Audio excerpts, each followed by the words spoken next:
तो आज हम एक्सप्लेन करेंगे इन ह्यूमन किस पार्ट 2 को। शुरुआत होती है कुछ लोगों को दिखाने से। वो नदी किनारे खड़े हुए थे जहाँ उन्हें कश्ती में एक लड़का बेहोशी की हालत में जबकि लड़की मरी हुई मिलती। लड़की का सर नहीं था और दोनों ही खून में लथपथ थे। अब उनकी बॉडीज मिलने के 20 साल के बाद का सीन हमें दिखाया जाता है, जहाँ हम नोई नाम के एक आदमी को देखते। वो टेबल पर खाना लगाकर अपनी बेटी को खाना खाने के लिए बुलाने जाता है। उसने दरवाजे में से झाँक कर देखा कि उसकी बेटी की हालत खराब हो रही है और उसका सर जिस्म से अलग हो गया है। इससे नोई घबराया नहीं बल्कि कुछ देर इंतजार करने के बाद अंदर जाता है, जहाँ उसकी बेटी अब बिल्कुल ठीक हो गई थी। नोई की बेटी का नाम साओ था। नोई उसे एक दवाई देता है और अगले ही दिन अपनी बेटी को लेकर इस जगह से निकल जाता है। वो उसे एक फादर के पास लेकर गया जो डॉक्टर भी। फादर साओ का चेकअप करने के बाद उसे बाहर भेज देते हैं। उसके जाने के बाद नोई फादर से कहता है कि आपने जो दवाई मेरी बेटी को दी थी उससे वो खुद को कंट्रोल तो कर लेती है मगर वो पूरी तरह ठीक नहीं हुई है अभी। फादर कहते हैं जो भी है लेकिन तुम उसे दवाई देते रहना, भूले से भी दवाई मिस करने की गलती ना करना। आगे फादर पूछते हैं अच्छा बताओ क्या अब तुम्हारे सीने में दर्द होता है जैसे कुछ सालों पहले हुआ करता था। नोई जवाब देता है कि नहीं अब नहीं होता। साओ के पैदा होने के बाद वो दर्द ठीक हो गया है। आगे फादर कहते हैं कि साओ तुम्हारी और तुम्हारी वाइफ की निशानी है। भले ही तुम अपने माजी को बदल नहीं सकती, अपनी वाइफ को वापस नहीं ला सकती, लेकिन अपनी बेटी को बेहतर कर सकते हो। लेकिन अगर गलती से भी तुम्हारी दोस्त की तरह साओ का सलाइवा यानी उसके मुंह का लिक्विड किसी के अंदर चला गया तो वो इंसान भी इन्फेक्टेड हो जाएगा, यानी वो भी साओ की तरह उस कर्स श्राप का शिकार हो जाएगा। क्योंकि हम साओ के लिए जो दवाई बना रहे थे उसमें जो जड़ी बूटी डाली जा रही थी साओ के बड़े होने की वजह से वो उस पर तेज असर नहीं कर रही है, इसीलिए मुझे उसमें कुछ और चीजें मिलाकर देखनी चाहिए। असल में 20 साल पहले नोई की एक दोस्त थी जो एक करासू थी। करासू दरअसल इंसानी रूप में एक डीमन मॉन्स्टर होता है जो किसी कर्स श्राप की वजह से ऐसा बनता है। जब भी वो इन्फेक्टेड इंसान गुस्सा करता है या कंट्रोल से बाहर हो जाता है तो उस इंसान के अंदर का करासू जाग जाता है, जिससे होता ये है कि उसका सर जिस्म से अलग हो जाता है, चेहरे के नीचे वाले हिस्से में टेंटिकल्स आ जाते हैं और वहाँ लाल रोशनी जलने लगती है। ये करासू जानवरों और मुर्गियों को खाकर अपना पेट भरते हैं। फिर अब नोई की वो करासू दोस्त उसके करीब आ जाती है जिससे नोई भी इन्फेक्टेड हो गया। लेकिन उसके दोस्त को गाँव वालों ने करासू के रूप में जब देखा तो उसे मार डाला क्योंकि वो उनकी सभी जानवरों को मारकर खा गई थी। उसकी वजह से कई और लोगों की मौत भी हुई। अब कहानी की शुरुआत में कश्ती में बिना सर की जो लड़की हमने देखी वो नोई की दोस्ती थी, लेकिन उस टाइम वो मर चुकी थी और उसके साथ वाला लड़का जाहिर है नोई था। फिर अपने दोस्त के गुजर जाने के बाद नोई ने एक दूसरी लड़की से शादी कर ली जिसे भी वो प्यार किया करता था, लेकिन क्योंकि नोई अपनी दोस्त से इन्फेक्टेड हुआ था तो उसकी वजह से अब उसकी वाइफ भी इन्फेक्टेड हो गई, यानी वो भी करासू बन गई। मगर फिर उसने साओ को पैदा किया और जब गाँव वालों को पता चला कि नोई की वाइफ करासू है तो उन लोगों ने उसे मार दिया। लेकिन अपने माँ बाप की वजह से साओ भी करासू से इन्फेक्टेड थी, मगर नोई उसे बाकी लोगों से छुपा के रखता था ताकि लोगों को उसकी सच्चाई पता न चल जाए, क्योंकि अपनी वाइफ और दोस्त की तरह वो अपनी बेटी को खोना नहीं चाहता था। अब हमें फिर से साओ दिखाएगी जो फादर के घर में इधर उधर घूम रही थी। तभी उसे अपनी ही उम्र का एक अजीब सा बच्चा दिखाई देता है जिसका नाम क्लाउड था। उसके सर से लेकर पाँव तक सारे बाल सफेद थे,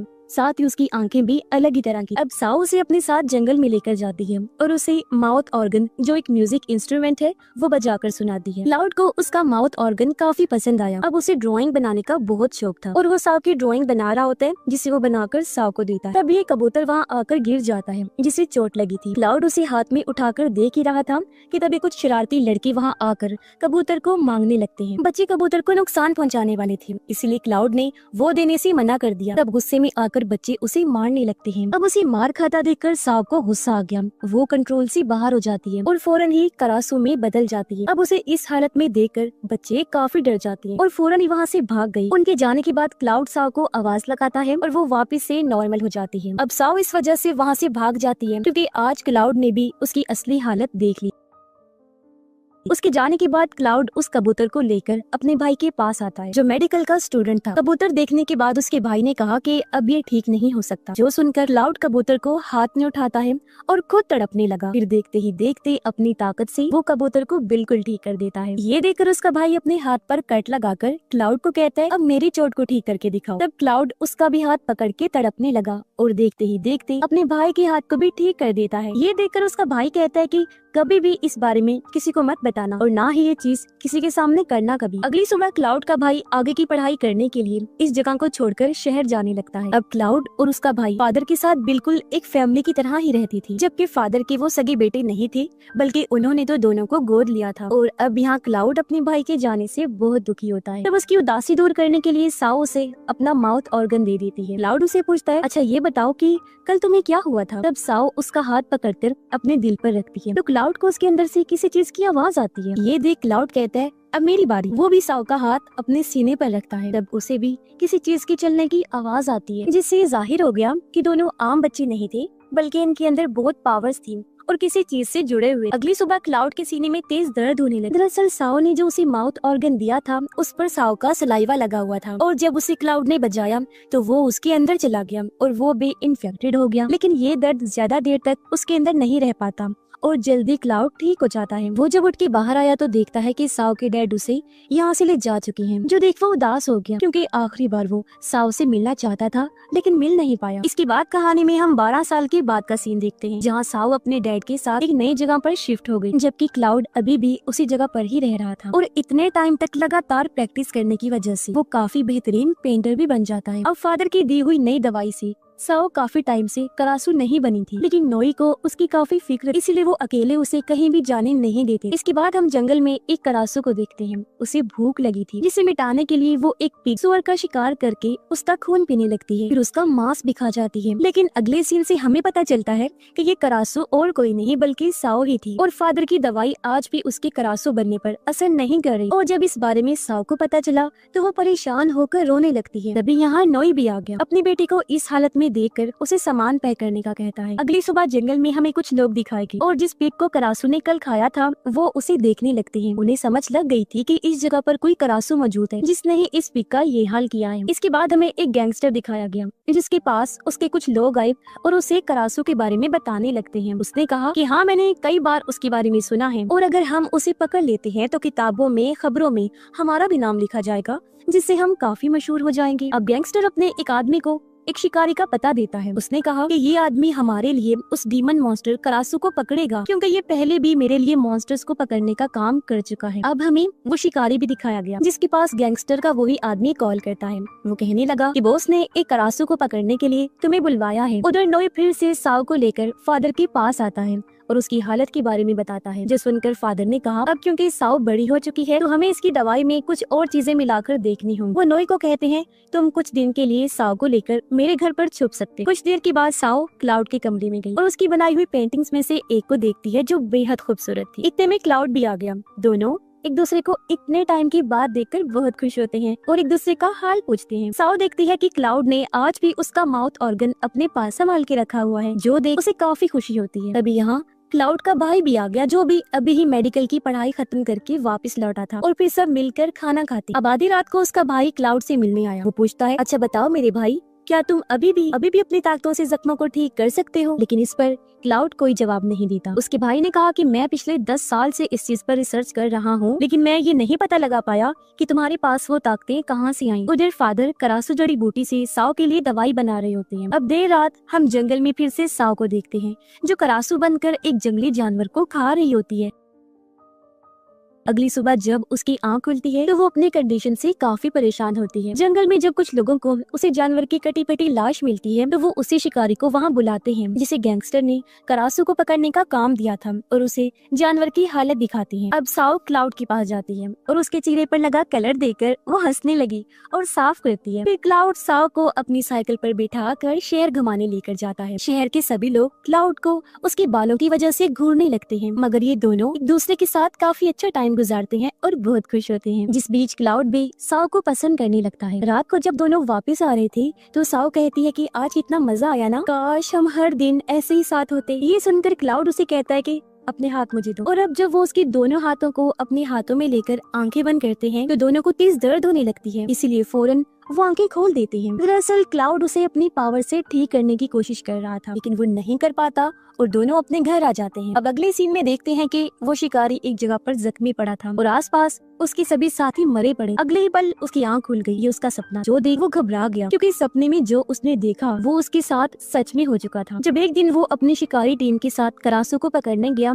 तो करासू ने हमला करके उसके सभी लोगों को मार दिया, जिसमें शिकारी किसी तरह जिंदा बच गया था। लेकिन करासू के काटने की वजह से वो मेल करासू बन गया, जिसे क्राहंग कहते हैं। अब यहाँ मैं आपको ये जानकारी दे दूं कि अगर करासू किसी आदमी के करीब आती है तो उसे सिर्फ सीने में दर्द होती है, लेकिन अगर वो किसी फीमेल को किस करती है तो वो औरत भी करासू बन जाती है। लेकिन अगर मेल और फीमेल दोनों करासू किसी आदमी को काटते हैं तो वो आदमी क्राहंग बन जाते हैं। अब ये मेल करासू यानी कि क्राहंग जिंदा रहने के लिए फीमेल करासू का दिल निकाल कर उसे खा जाया करती। अब क्राहंग से जब वो शिकारी नॉर्मल होता है तो सीधा अपने बॉस के पास गया। वो गैंगस्टर उसे कुछ पैसे देते हुए कहता है कि इसे बेशक तुम एडवांस समझ लो, लेकिन मुझे किसी भी हाल में वो करासू जिंदा चाहिए, समझे, वरना तो मैं तुम्हारी जान ले लूंगा। तभी शिकारी को एक ट्रक में से कुछ बच्चों की आवाजें आने लगती हैं। उसने जब चेक किया तो अंदर बहुत सारे बच्चों को बंदी बनाया हुआ है। इससे शिकारी को पता चला कि उसका बॉस गैंगस्टर बच्चों की स्मगलिंग भी करता है, यानी पूरी दुनिया में उन्हें बेचने का काम। और इनमें से एक बच्चा इस शिकारी का भी होता है, जो देखकर वो घबरा जाता है। वो जब इस बारे में गैंगस्टर से पूछता है तो उसने कहा कि मैंने इन बच्चों के बदले इनकी माँ बाप को बहुत सारे पैसे दिए हैं, और अगर तुम चाहते हो कि तुम्हारा बेटा तुम्हें वापस मिल जाए तो उस करासू को मेरे पास लेकर आओ। अब पूरी रात साउ दर्द से तड़पती है क्योंकि उसे भूख सता रही थी। फिर अगली सुबह दिखाया जाता है कि एक फार्म में बहुत सारी मुर्गियों को मारकर किसी ने खा लिया था, जो काम भी जाहिर है साउ का ही था। तब इस फार्म में बहुत सारे लोग वहाँ की कंडीशन को देखने आते हैं, जिनमें नोई और फादर भी शामिल। नोई फादर को कहते हैं कि अब हमारा यहाँ रहना साउ के लिए ठीक नहीं होगा, हमें यहाँ से चले जाना चाहिए। उधर अपने कमरे में बैठकर साउ रो रही, वो अपनी इस हालत से काफी परेशान हो गई थी। अब उसे मार्केट ले जाने के लिए यहाँ क्लाउड आता है, पर क्योंकि साउ का मूड ठीक नहीं था इसलिए वो उसे देखकर छुप जाती है। कुछ टाइम के बाद नोई अपनी बेटी साउ को जब वहाँ से ले जा रहे थे तो क्लाउड उसके पास आया। वो बस साउ को देखता ही रहता है, जिसके बाद दोनों बाप बेटी अपने पुराने घर के लिए निकल जाते। क्लाउड का भाई और फादर करासू जड़ी बूटी पर रिसर्च करे ताकि वो साउ के अंदर के करासू को हमेशा हमेशा के लिए खत्म कर सके। आधी रात को बीच सड़क पर अपनी गाड़ी में बैठे हुए हम शिकारी को देखते हैं, जो करासू का इंतजार कर रहा था। पर तभी उसके अंदर का क्राहंग बाहर आने लगा, जिस वजह से वो दवाइयाँ खाता है, लेकिन इसके बावजूद भी वो तड़पता रहा और आखिरकार क्राहंग बन जाता है।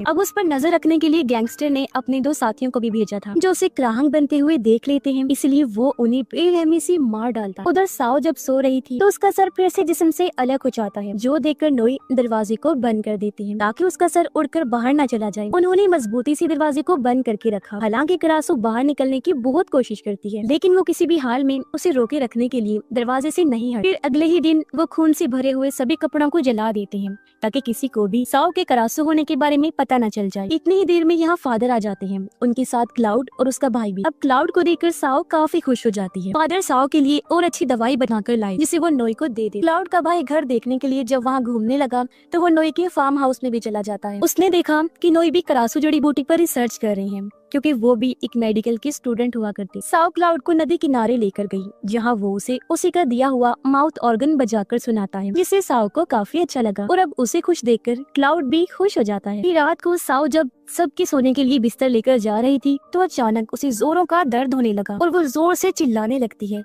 देखते ही देखते करासू में बदलने लगी, गुस्से से आग बगोला हो जाती है। उसकी आवाज सुनकर सब लोग वहाँ आ जाते हैं। उसे शांत करने के लिए नोई कहता है, मेरी बच्ची रिलैक्स हो जाओ, ये मैं हूँ तुम्हारा डैड। लेकिन वो तो समझती ही नहीं और डरावनी आवाजें निकालने लगती है। उसकी हालत देखकर क्लाउड उसके पास आया और कहता है, शांत हो जाओ, ये मैं हूँ तुम्हारा दोस्त। लेकिन वो अभी भी नहीं रुकी, बल्कि पूरी तरह करासू बन जाती है, साथ साथ चिल्लाती भी है और अपने एक टेंटिकल से क्लाउड का गला पकड़ लेती है। ये देखकर भी वो डरा नहीं, बड़े प्यार से उसके गाल पर हाथ फेरकर कहता है, मेरी जान होश में आ जाओ, मैं क्लाउड हूँ तुम्हारा दोस्त, होश करो, क्या मेरी जान लोगी? जो देखकर कुछ ही सेकंड्स में वो शांत हो जाती है, एकदम से बेहोश भी हो गई। अब उसके बेहोश होते ही क्लाउड भी बेहोश हो जाता है। तब उसका भाई उसे उठाकर कमरे में लेकर आता है। फादर उसके भाई को कहते हैं कि हम क्लाउड का इस्तेमाल करके साउ के लिए वैक्सीन बना सकते हैं, जिससे वो ठीक हो सकती है, क्योंकि मेरा मानना है कि क्लाउड के अंदर खास किस्म की पावर्स हैं। इस पर उसका भाई कहता है कि ना तो आप इस चीज में माहिर हैं और ना ही मेरा भाई किसी लैब का चूहा है जिस पर आप एक्सपेरिमेंट करें और उसे अपने लिए इस्तेमाल करें। तो मैं अपने भाई को आपको कुछ करने नहीं दूंगा। इतनी ही देर में क्लाउड की भी आंख खुल गई। उसने लोगों की बातें सुन ली थी, इसलिए वो फादर को कहता है कि आप मेरा इस्तेमाल कर सकते हैं क्योंकि मैं साओ के लिए कुछ भी कर सकता हूँ। अगले दिन क्लाउड साओ को फिर से नदी किनारे लेकर जाता है और उसे कहने लगा कि शायद तुम्हें ठीक करने के लिए मैं इकलौता जरिया हूँ। इस पर साओ ने कहा, लेकिन अगर मुझे ठीक करते हुए तुम्हें कुछ हो गया तो मैं तुम्हारे बगैर क्या करूंगी। क्लाउड उसे तसल्ली देता है कि भरोसा रखो, ऐसा कुछ नहीं होगा। फादर क्लाउड के खून के सैंपल के साथ रिसर्च कर रहे। तब इतनी ही देर में वहाँ शिकारी क्राहंग बनकर आ जाता है जो पूरी तरह बदल चुका था। फादर उसे जानते क्योंकि उसका भी इलाज खुद फादर ही कर रहे, लेकिन आज तक उन्होंने इसे साओ के बारे में नहीं बताया क्योंकि उन्हें डर था कि कहीं ये साओ को मारकर उसका दिल ही निकाल कर खा न जाए। अब क्राहंग अपनी दवाई लेने आया था। फादर उसे कहते हैं, मुझे थोड़ा और टाइम दो, तुम्हारी दवाई बस बनने ही वाली है। अब फादर उसे क्लाउड के खून से बना इंजेक्शन लगाने का सोचते हैं, पर ऐसा करने से पहले ही क्राहंग फादर पर हमला कर देता है। उसने उनका हाथ पकड़ लिया। तब फादर के चिल्लाने की आवाज सुनकर बाकी लोग वहाँ आ जाते। उन्होंने जैसे ही क्राहंग को शूट किया वो फौरन भाग जाता है, लेकिन इनके आने में देर हो गई क्योंकि क्राहंग ने फादर के गले पर काट लिया था जिससे उनकी मौत हो गई। उनकी मौत से क्लाउड के भाई को बहुत दुख होता है। तभी नोई एक बंदूक लेकर साओ और क्लाउड के पास पहुंचते और इतनी ही देर में यहाँ क्राहंग भी पहुंच जाता है, लेकिन इससे पहले वो किसी को नुकसान पहुंचाता। पीछे से क्लाउड का भाई उस इंजेक्शन को क्राहंग को लगा देता है जिससे वो तड़पने लगा। नोई अकेले ही उसे निमटने का सोचते हैं, इसलिए वो क्लाउड को कहते हैं कि साओ को यहाँ से ले जाओ क्योंकि अब क्राहंग को भी पता चल चुका था कि साओ ही करासू है और वो उसका दिल खाना चाहता था। अब अपने डैड को अकेले छोड़कर वो जाना नहीं चाहती, रोने लगी, लेकिन मजबूरन उसे जाना पड़ता। क्लाउड और साओ जो वहाँ से भाग रहे थे तो उनके सामने क्राहंग आ जाता है, पर तभी नोई और क्लाउड का भाई भी आ गए जो दोनों को गाड़ी में बिठा कर यहाँ से ले जाने लगते हैं। वो तेजी से गाड़ी भगाने लगते, लेकिन क्राहंग भी लगातार उनका पीछा कर रहा था और बार बार उनकी गाड़ी पर टक्कर मार के हमला करता रहता है, जिससे गाड़ी का बैलेंस बिगड़ गया और उनका एक्सीडेंट हो जाता है। इस हादसे में क्लाउड का भाई तो जख्मी हो गया था जबकि बाकी लोग वहाँ से भागने लगते हैं। तभी बीच में साओ को भी सीने में दर्द होने लगी। उसकी हालत देखकर नोई क्लाउड को कहता है कि तुम इसे लेकर दूसरी साइड पर जाओ, जबकि मैं क्राहंग को रोकने के लिए उसके पास जाता हूँ। अभी भी वो अपने डैड को छोड़ के जाना नहीं चाह रही थी, जिस वजह से उसके डैड साओ को समझाते हैं और उसका हाथ काट कर साओ का खून अपने जिस्म पर लगा लेते। साओ का खून सुनकर क्राहंग नोई की तरफ आने लगता है, एकदम से झपट कर हमला कर देता है। नोई भी नहीं रुकते, हमला कर देते हैं और इन दोनों के बीच बराबर की लड़ाई चलती रहती है। खूब हाथापाई होती है। फिर नोई उस पर अपना कंट्रोल बनाकर शूट करता है, लेकिन वो छुप गया था। क्लाउड जब साओ को संभाल रहा था तो दर्द से उसकी हालत और खराब हो जाती है और देखते ही देखते अब वो भी करासो बन जाती है। पूरा नहीं उसका सर जिस्म से अलग हो जाता है और अब वो उड़कर अपने डैड की तरफ जाने लगती है। ये जब पहुंची तो नोई उसे बड़े प्यार से देखते हैं और रोने लगते हैं। तब साओ भी एक अच्छी बेटी की तरह अपने टेंटिकल से डैड के आंसुओं को साफ करती है। बाप बेटी के दरमियान इमोशंस का ये सीन चल ही रहा था कि तभी पीछे से क्राहंग आ जाता है। वो नोई के अंदर अपना हाथ घुसाकर उसका दिल बाहर निकाल लेता है, जो देखकर साओ दुखी होकर रोने लगी। साथ ही उसे गुस्सा भी आ रहा था, वो चिल्ला रही थी, लेकिन यहीं पर ही नोई की दर्दनाक मौत हो जाती है। अपने डैड की वजह से साओ की आंखों में जैसे खून उतर आया हो और वो गुस्से से क्राहंग पर चिल्लाने लगी, एकदम उस पर झपट पड़ती है और इस तरह दोनों मॉन्स्टर्स के बीच खतरनाक लड़ाई शुरू हो जाती है। एक दूसरे को बहुत मारते और काटते हैं, लेकिन जाहिर है क्राहंग इतना खतरनाक था तो उसकी ताकत के आगे करासू कहाँ टिकने वाली थी। वो अपनी पावर से करासू को दूर उठा के दे मारता है। अब साओ को मुसीबत में देखकर क्लाउड भी उसकी मदद करने आ जाता है। उसने क्राहंग पर हमला करने की अभी कोशिश ही की थी कि वो उसे एक मुक्के से ही दूर फेंक के मारता है। उसे मुसीबत में देखकर करासू जब वहाँ आई तो क्राहंग उसका एक टेंटिकल पकड़कर उखाड़ देता है। साओ दर्द में तड़पने लगी क्योंकि क्राहंग ने उसे एक हाथ में पकड़ा हुआ था। वो उसका दिल भी पकड़ लेता है और बाहर निकालने ही वाला था कि तभी उसकी मदद करने क्लाउड फिर से आने लगता है, लेकिन क्राहंग एक बार फिर उसे गले से पकड़ लेता है। अब उसके एक हाथ में करासू थी और दूसरे में क्लाउड, लेकिन तभी अपनी पावर से क्लाउड क्राहंग को ठीक करने की कोशिश करता है जिससे वो नॉर्मल होने लगता है। अब इस मौके का फायदा उठाकर करासू अपने एक टेंटिकल को उसकी गर्दन में घुसा देती है, जिससे वो जख्मी होकर नीचे गिर पड़ा। अपने आखिरी पलों में वो अपने बच्चों को याद करने लगा। फिर अगले ही पल क्राहंग की मौत हो जाती है। अब उसे ठीक करने के चक्कर में क्लाउड भी काफी जख्मी हो गया था, उसका भी आखिरी टाइम आ चुका था। अब वो किसी तरह साओ के सर को उसके जिस्म के पास लाता है और उसकी बॉडी से जोड़ देता है, जिससे साओ पूरी तरह से ठीक हो गई। लेकिन क्लाउड तकरीबन मरने वाला था, इसलिए दुखी होते हुए साओ उसे अपने गोद में लिटा लेती है। क्लाउड अपने आखिरी पलों में उससे माफी मांगता है कि मैं ऐसा तो नहीं चाहता था, लेकिन तुम्हें छोड़ के जा रहा हूँ, तो मुझे माफ करना प्यारी दोस्त। इतना बोलते ही उसकी भी जान चली गई और साओ उसे खोकर काफी रोने लगती। फिर एक तेज रोशनी के साथ सीन अगले दिन पर शिफ्ट हो जाता है, जहाँ साओ सासू बनकर जंगल में उड़ रही होती। वो अपना कोई नया शिकार जानवर ढूंढ रही थी ताकि अपना पेट भरने के लिए वो उसे खा सके। अब उसे किसी का भी डर नहीं था, वो अपने पसंदीदा जानवरों को एंजॉय कर कर के खाएगी। और इसी के साथ ही ये फिल्म इधर ही खत्म हो जाती है।